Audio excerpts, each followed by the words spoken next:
Hi guys, this is Neha Sharma. In today's session, we are going to start our new chapter, chapter number 2. Chapter name is Admission of a New Partner. Hindi में हम कहेंगे नए साझेदार का प्रवेश. Guys, जब भी कोई नया पार्टनर पार्टनरशिप फॉर्म में एंटर करता है तो इसका मतलब क्या होता है उसका मैंने 4th चैप्टर में आपको थोड़ा सा क्लियर किया था. 4th चैप्टर हमने अभी किया था डिसोल्यूशन ऑफ फॉर्म, राइट. तो डिसोल्यूशन ऑफ फॉर्म का जब मैंने चैप्टर आपको कराया था उस टाइम पे मैंने आपको admission of a new partner का मीनिंग समझाया था और डेथ या retirement of a new partner का भी मीनिंग समझाया था. ठीक है, तो सेकंड चैप्टर जो है आपका वो है admission of a new partner. जब भी कोई नया पार्टनर पार्टनरशिप फॉर्म में एंटर करता है तो क्या क्या हमारी अकाउंटिंग टर्म्स होती हैं, कैसे हम उसका अकाउंटिंग ट्रीटमेंट करते हैं. ठीक है, और जो चैप्टर नंबर 3 है आपका वो है death and retirement of partner. Death और रिटायरमेंट ऑफ ए पार्टनर वो हम बाद में करेंगे. पहले हम आज का चैप्टर कर रहे हैं, chapter number 2 admission of a new partner. Guys, मैंने आपको एग्जाम्पल दिया था जिस टाइम पे मैंने आपको डिसोल्यूशन वाला चैप्टर समझाया था. मैंने राम, श्याम और मोहन का एग्जाम्पल दिया था. ठीक है, for example admission of a new partner का मतलब मैं आपको समझा रही हूँ, इसका मीनिंग बता रही हूँ कि क्या होता है. Admission of a new partner का मतलब ये होता है, जब मैंने आपको एग्जाम्पल दिया था राम और श्याम का. फॉर एग्जाम्पल किसी भी पार्टनरशिप फर्म में 2 पार्टनर्स हैं. ठीक है, राम और श्याम. एंड राम और श्याम जो हैं वो दोनों मिलके अपना पार्टनरशिप बिजनेस चलाते हैं. अब क्या हुआ कि राम और श्याम को जो है अपना बिजनेस एक्सपेंड करना है, अपना बिजनेस जो है वो लार्ज स्केल पे करना है. ठीक है, अपना बिजनेस बढ़ाना है. तो राम और श्याम को कैपिटल की जरूरत पड़ी, लेकिन राम और श्याम के पास इतनी कैपिटल नहीं है कि वो आगे अपने बिजनेस को एक्सपेंड कर पाएंगे, आगे अपने बिजनेस का विस्तार कर पाएंगे. ठीक है, तो उन्होंने क्या डिसीजन लिया कि क्यों ना हम किसी एक नए पार्टनर को की एंट्री दे देते हैं पार्टनरशिप फर्म में, जिससे क्या होगा वो नया पार्टनर बिजनेस के अंदर जब एंटर करेगा पार्टनरशिप फर्म में अपनी कैपिटल लेके आएगा. ठीक है, कैपिटल लेके आएगा और हो सकता है कि न्यू पार्टनर जो है, क्योंकि ओल्ड पार्टनर कौन है, राम और Shyam. New partner for example आया मोहन. ठीक है, तो मोहन यहाँ पे क्या हुआ, admission of a new partner. Mohan की जो एंट्री है वो इस चैप्टर के अकॉर्डिंग फिट बैठेगी, admission of a new partner. ठीक है, तो मोहन अपनी कैपिटल लेके आता है पार्टनरशिप फर्म में एज अ न्यू पार्टनर बनने के लिए. ठीक है, जिससे क्या होगा कि राम और श्याम का जो पहले वाला प्रॉफिट शेयरिंग रेशो है वो अब चेंज हो जाएगा. क्यों? क्योंकि अब पार्टनरशिप फर्म में 3 पार्टनर्स आ चुके हैं, राम, श्याम और मोहन. तो अब क्या होगा, पार्टनरशिप फर्म के अंदर आपका क्या होगा, जितने भी एग्रीमेंट है वो नए बनेंगे. ठीक है, एग्रीमेंट नए बनने का मतलब क्या है, राम और श्याम के टाइम पे जो टर्म्स एंड कंडीशन थी अब वो टर्म्स एंड कंडीशन नहीं रहेंगी, क्योंकि अब नया पार्टनर मोहन आ चुका है. तो इन तीनों के एग्रीमेंट से ये अपनी सहमति से, अपने डिसीजन से आगे बिजनेस को चलाएंगे. ठीक है, तो मोहन के आने से राम, श्याम और मोहन का प्रॉफिट शेयरिंग रेशो अब चेंज हो जाएगा, क्योंकि अब नया पार्टनर आ चुका है, तीसरा पार्टनर. तो नया प्रॉफिट शेयरिंग रेशो जो है वो पार्टनरशिप डीड के अंदर डिसाइड किया जाएगा, क्योंकि जब भी कोई नया पार्टनर आता है बिजनेस के अंदर तो पार्टनरशिप डीड दोबारा से बनेगी. क्योंकि पहले डीड कौन सी थी, राम और श्याम के अकॉर्डिंग, लेकिन अब नया पार्टनर कौन आ गया है, मोहन. तो पार्टनरशिप डीड किसके अकॉर्डिंग बन जाएगी, राम, श्याम और मोहन तीनों के अकॉर्डिंग, राइट. तो अब आपके माइंड में ये भी क्वेश्चन रेज होना चाहिए कि ऐसी क्या जरूरत है कि एक नया पार्टनर जो है वो एडमिट करता है हमारी पार्टनरशिप फर्म में. फर्स्ट पॉइंट तो मैंने आपको बता दिया कि जब भी कैपिटल की जरूरत होती है, जब भी ज्यादा कैपिटल की जरूरत होती है, बिजनेस को एक्सपेंड करना होता है, उस टाइम पे एक नए पार्टनर की एंट्री जरूरी हो जाती है. ठीक है, सेकंड बात, एक्सपीरियंस. फॉर एग्जाम्पल राम और श्याम को इतना ज्यादा एक्सपीरियंस नहीं है, लेकिन उन्होंने मोहन से बात करके देखा और उनको ये रियलाइज हुआ कि मोहन जो है वो ज्यादा एक्सपीरियंस्ड पर्सन है, तो उन्होंने क्या किया, क्योंकि एक्सपीरियंस जो होता है वो किसी भी बिजनेस के लिए एक इम्पॉर्टेंट फैक्टर होता है, ठीक है। जब तक किसी पर्सन को अच्छा एक्सपीरियंस नहीं होगा वो अपने बिजनेस को एक्सपेंड नहीं कर पाएगा, और बिजनेस लॉन्ग टर्म में जब तक चलता है तब तक किसी के पास एक्सपीरियंस ना हो, ठीक है। एक्सपीरियंस होना ही इम्पॉर्टेंट फैक्टर है, तो एक्सपीरियंस पर्सन को लेके आएंगे, बिजनेस लंबे समय तक चलेगा, राइट। थर्ड फैक्टर ये है कि किसी रेपुटेड पर्सन की अगर हमारे बिजनेस में एंट्री हो जाती है तो हमारे बिजनेस की गुडविल भी इंक्रीज होती है। तो इसका मतलब हम ये कह सकते हैं कि एक रेपुटेड पर्सन अगर एज अ न्यू पार्टनर हमारे पार्टनरशिप फर्म में एंटर करेगा तो वो एक गुडविल की अमाउंट लेके आएगा। क्या लेके आएगा? गुडविल की अमाउंट लेके आएगा, क्योंकि वो एक रेपुटेड पर्सन है। गुडविल की अमाउंट जो होती है गाइज वो परचेज्ड गुडविल होती है, ठीक है। क्या होती है? परचेज्ड गुडविल होती है। देखिए गुडविल जो होती है, जो ख्याति जो होती है वो दो टाइप की होती है। एक तो होती है सेल्फ जनरेटेड। सेल्फ जनरेटेड का मतलब खुद क्रिएट करना, खुद गुडविल बनाना। एक होती है परचेज्ड गुडविल। तो admission of a new partner के अंदर हम कौन सा कंसेप्ट पढ़ रहे हैं? परचेज्ड गुडविल का। सेल्फ जनरेटेड गुडविल का जैसे मैं आपको बता दूं, फॉर एग्जाम्पल राम और श्याम ने अपना बिजनेस चलाया, पार्टनरशिप फर्म चलाई, ठीक है। उन्होंने अपनी मेहनत से जो रेपुटेशन बनाई मार्केट के अंदर, that is called as self generated goodwill. अगर हम परचेज गुडविल की बात करें, परचेज गुडविल का मतलब ये होता है, फॉर एग्जाम्पल आप किसी रनिंग बिजनेस को खरीद लेते हैं, मार्केट के अंदर कोई अच्छा बिजनेस चल रहा है, कोई अच्छी पार्टनरशिप फर्म है जिसकी मार्केट में रेपुटेशन अच्छी है, आप उसको खरीद लेते हो, उस पार्टनरशिप फर्म को आप खरीद लेते हो, उस बिजनेस को आप खरीद लेते हो। तो इसका मतलब क्या है कि आपने गुडविल को भी परचेज किया। क्यों खरीदा आपने? क्योंकि मार्केट के अंदर उसकी गुडविल, उसकी रेपुटेशन ज्यादा अच्छी थी, तो इसलिए आपने उस रनिंग बिजनेस को परचेज करना ज्यादा बेटर समझा। तो ये क्या हो गई आपकी परचेज गुडविल। क्लियर? अब हम बात करते हैं admission of a new partner की। जो हमारा पार्टनरशिप एक्ट है 1932 सेक्शन 31 सबसेक्शन 1 के अकॉर्डिंग क्या है? A new partner can be admitted only with the consent of all existing partners। इसका मतलब क्या है कि भारतीय साझेदारी अधिनियम 1932 की धारा 31 के अनुसार वर्तमान साझेदारों की सहमति से ही एक नए व्यक्ति को फर्म में साझेदार बनाया जा सकता है। क्यों? जैसे मैंने आपको भी एग्जाम्पल दिया है राम श्याम का, ठीक है। राम और श्याम पहले से ही पार्टनर थे, उन्होंने अपना पार्टनरशिप बिजनेस स्टार्ट किया था, वो कर रहे हैं। उनको अपना बिजनेस जो है वो लॉन्ग टर्म बेसिस पे करना है और लार्ज स्केल पे करना है, ठीक है। तो उन्होंने मोहन को न्यू पार्टनर ले लिया। अब ध्यान से देखिए, मोहन को न्यू पार्टनर कब बनाया है? जब राम और श्याम दोनों आपस में सहमत हुए हैं, दोनों की म्यूचुअल कंसेंट हुई है, ठीक है। तो यहाँ पे राम और श्याम क्या हुए? Old partners. ओल्ड पार्टनर मतलब एग्जिस्टिंग पार्टनर, वर्तमान पार्टनर, ठीक है, वर्तमान साझेदार।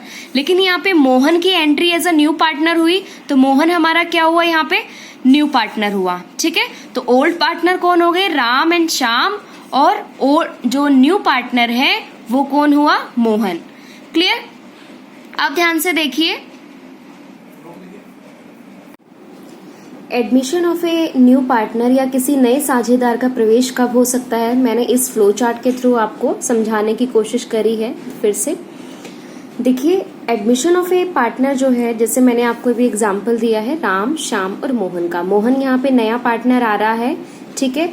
तो वो एज अ न्यू पार्टनर कब पार्टनरशिप फर्म में एंटर कर पाएगा? जब राम और श्याम दोनों एग्री होंगे, ठीक है। जो ओल्ड पार्टनर है, जो एग्जिस्टिंग पार्टनर्स है, उनकी परमिशन के बिना कोई नया पार्टनर पार्टनरशिप फर्म में एंट्री नहीं कर पाता है। तो अब यहाँ पे क्या है कि राम और श्याम एग्री हैं, Mohan as a new partner entry ले रहा है, तो वो क्या करेगा? वो अपना शेयर लेके आएगा, वो अपना हिस्सा लेके आएगा पार्टनरशिप फर्म के लिए। हिस्से के तौर पे वो क्या लेके आएगा? कैपिटल, पूंजी लेके आएगा। और ध्यान से देखिए, जब भी कोई नया पार्टनर पार्टनरशिप फर्म में एंट्री करता है, वो अपनी कैपिटल इन्वेस्ट करता है, पूंजी लगाता है, ठीक है। पूंजी क्यों लगाता है? क्योंकि फ्यूचर में जो भी पार्टनरशिप फर्म के प्रॉफिट्स होंगे उसमें वो हिस्सेदारी लेगा, ठीक है। पार्टनरशिप फर्म का जो भी प्रॉफिट या लॉस होगा उसमें उसका पूरी भागीदारी होगी, पूरी इन्वॉल्वमेंट रहेगी। ठीक है, तो फ्यूचर में वो प्रॉफिट्स में हिस्सा लेता है। ठीक है, हिस्सा प्राप्त करने के लिए जो वो अमाउंट लेके आता है उसको हम क्या कहते हैं, गुडविल कहते हैं। फ्यूचर में जो वो बेनिफिट उठाएगा पार्टनरशिप फर्म से, उसके लिए वो थोड़ी सी अमाउंट लेके आता है, उसको हम क्या कहते हैं, गुडविल कहते हैं, प्रीमियम कहते हैं। राइट, अब क्या करेगा नया पार्टनर जो मोहन है, वो कैपिटल भी लेके आ गया पार्टनरशिप फर्म में और गुडविल भी लेके आ गया। ठीक है, और वो क्या करेगा, he takes his share of profit. अब वो क्या करेगा, अपना प्रॉफिट का हिस्सा लेगा। किससे लेगा, सेक्रीफाइसिंग पार्टनर से। सेक्रीफाइसिंग पार्टनर कौन होंगे यहाँ पे, राम और श्याम, ओल्ड पार्टनर। ठीक है, ओल्ड पार्टनर या सेक्रीफाइसिंग पार्टनर एक ही बात होती है ऑफ अ फर्म। ठीक है, वो क्या करेगा, मोहन क्या करेगा, अपने प्रॉफिट का हिस्सा लेगा। किससे लेगा, राम और श्याम से। राम और श्याम को हम सेक्रीफाइसिंग पार्टनर क्यों कह रहे हैं, क्योंकि मोहन के आने से राम और श्याम पहले दो पार्टनर्स में अपना प्रॉफिट डिस्ट्रीब्यूट करते थे। अब वो क्या करेंगे, मोहन के आने से, तीसरे पार्टनर के आने से अब वो क्या करेंगे, अपने प्रॉफिट का कुछ हिस्सा जो है सेक्रीफाइस कर देंगे। किसके लिए, मोहन के लिए। तभी तो मोहन प्रॉफिट का हिस्सा ले पाएगा जब राम और श्याम जो है मोहन के लिए कुछ हिस्से का त्याग करेंगे, प्रॉफिट के हिस्से का त्याग करेंगे। तो इसलिए जो पार्टनर, ओल्ड पार्टनर जो त्याग करते हैं नए पार्टनर के लिए, उसको हम क्या कहते हैं, सेक्रीफाइसिंग पार्टनर्स कहते हैं। तो इस केस में राम और श्याम क्या है, सेक्रीफाइसिंग पार्टनर है या ओल्ड पार्टनर है, और यहाँ पे न्यू पार्टनर कौन है, मोहन है। ठीक है, एंड इन रिटर्न अब प्रॉफिट लेने के बदले मोहन क्या करेगा, ही कौन है, Mohan, new partner. Mohan gives his share of goodwill to old partner. क्योंकि वो प्रॉफिट लेने के बदले गुडविल की अमाउंट देता है, तो गुडविल की अमाउंट कौन लेगा, ओल्ड पार्टनर लेंगे, राम और श्याम लेंगे। क्यों, क्योंकि राम और श्याम अपने हिस्से का कुछ प्रॉफिट सेक्रीफाइस करके मोहन के लिए दे रहे हैं, इसलिए मोहन जो गुडविल लेके आएगा वो किसको मिलेगी, ओनली राम और श्याम को मिलेगी, मतलब ओल्ड पार्टनर्स को मिल जाएगी। राइट, तो ये था आपका admission of a new partner का कंसेप्ट गाइस। होपफुली आपको समझ में आ गया होगा। अब ध्यान से देखिए गाइस कि नए साझेदार के प्रवेश पर मुख्य समायोजन, मतलब main adjustment at the time of admission of A partner.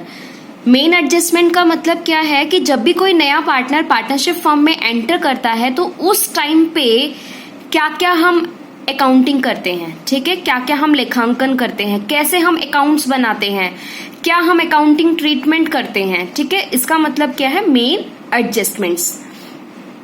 तो main adjustments at the time of admission of A partner के अंदर क्या होगा, जब भी कोई नया पार्टनर पार्टनरशिप फर्म में प्रवेश करता है, एंट्री लेता है, तो उस टाइम पे हमें क्या क्या एडजस्टमेंट करते हैं। ठीक है, फर्स्ट है आपकी न्यू प्रॉफिट शेयरिंग रेशो की कैलकुलेशन करते हो। आप क्या करते हो, नए लाभ विभाजन अनुपात की गणना करते हो। क्यों करते हो, देखिए मैंने आपको एग्जाम्पल दिया है राम, श्याम और मोहन का। पहले ओल्ड पार्टनर्स कौन थे, राम और श्याम।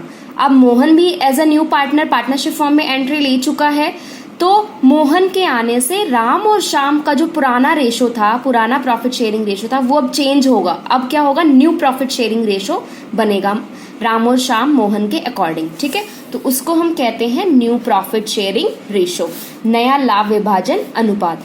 तो न्यू प्रॉफिट शेयरिंग रेशो की कैलकुलेशन करने के लिए हमारे पास फॉर्मूला है old profit sharing ratio. Old ratio मतलब राम और श्याम जब पार्टनर्स थे उस टाइम पे जो उनका दोनों का रेशो था वो, माइनस में सेक्रीफाइसिंग रेशो।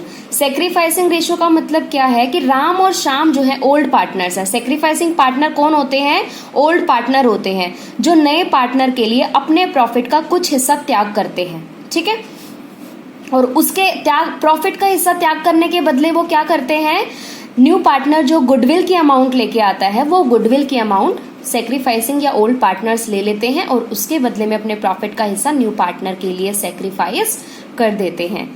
क्लियर गाइस, तो यहां से देखिए आपका सेक्रीफाइस रेशो का फॉर्मूला भी बन जाएगा। अगर आपको सेक्रीफाइसिंग रेशो का फॉर्मूला निकालना है तो आप इसी फॉर्मूले से निकाल लोगे। यहाँ ध्यान से देखिए, माइनस इस फॉर्मूले के अंदर आपको एक ही फॉर्मूला ध्यान में रखो आप, ठीक है, या आप सेक्रीफाइसिंग का ध्यान में रखो, एज यू विश, जैसी आपकी मर्जी।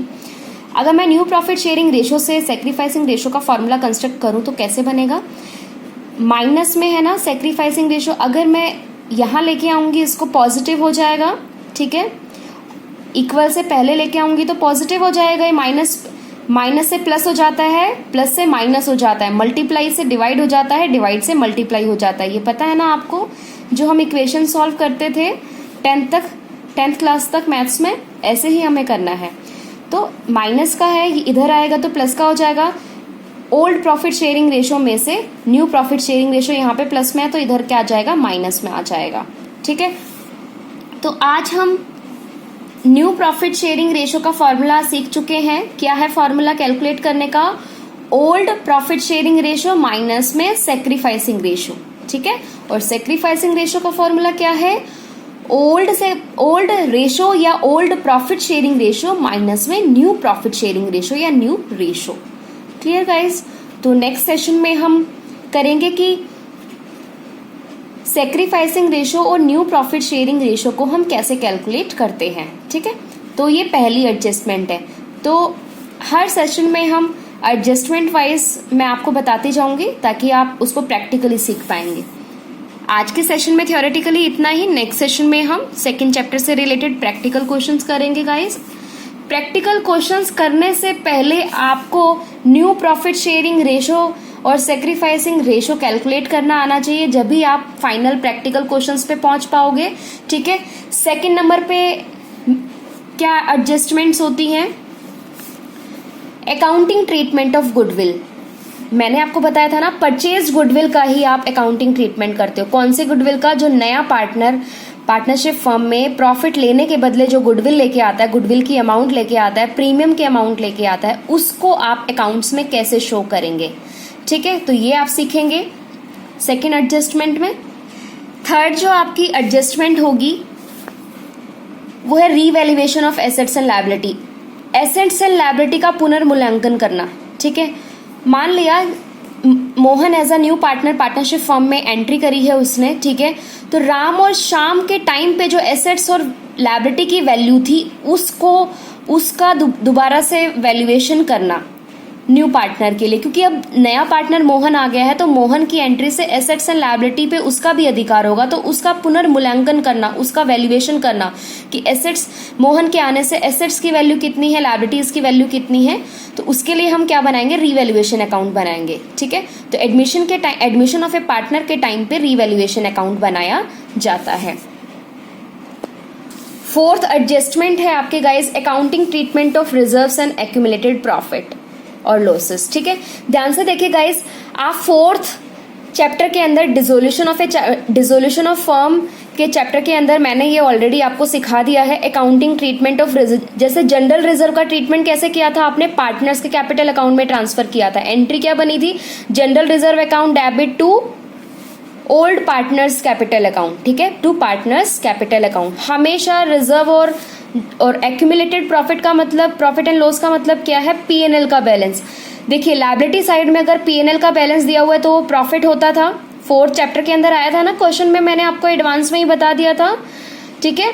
तो अगर एसेट साइड के अंदर पीएनएल का बैलेंस आता है तो वो क्या होता है? लॉस होता है। तो उसको हम कहते हैं एक्यूमुलेटेड प्रॉफिट और लॉसेस, ठीक है। ये भी आपका पार्टनर्स के कैपिटल अकाउंट के अंदर डिस्ट्रीब्यूट हो जाता है, राइट, लेकिन ओल्ड पार्टनर्स के कैपिटल अकाउंट के अंदर डिस्ट्रीब्यूट होगा। वो मैं आपको जब प्रैक्टिकल क्वेश्चन कराऊंगी तब आपको क्लियर करा दूंगी। नेक्स्ट जो आपकी एडजस्टमेंट रहेगी फिफ्थ नंबर पे, adjustment of capital in case of admission of A partner. मतलब जब भी कोई नया पार्टनर पार्टनरशिप फर्म में एंट्री लेता है तो कैपिटल की एडजस्टमेंट कैसे करेंगे, ये सारी एडजस्टमेंट हम इस पूरे चैप्टर्स के अंदर प्रैक्टिकली सीखने वाले हैं, राइट गाइज। तो ध्यान से देखिए गाइज, सेकंड चैप्टर जो है आपका admission of A partner most important chapter है आपका, राइट। एग्जाम के अंदर 100% इसका क्वेश्चन आता है, तो प्लीज इस चैप्टर को आप ध्यान से समझिएगा, हर एक कंसेप्ट को आप क्लियर करके चलेगा, राइट। तो नेक्स्ट सेशन में हम न्यू प्रॉफिट शेयरिंग रेशो और सेक्रीफाइसिंग रेशो निकालना सीखेंगे। Thank you.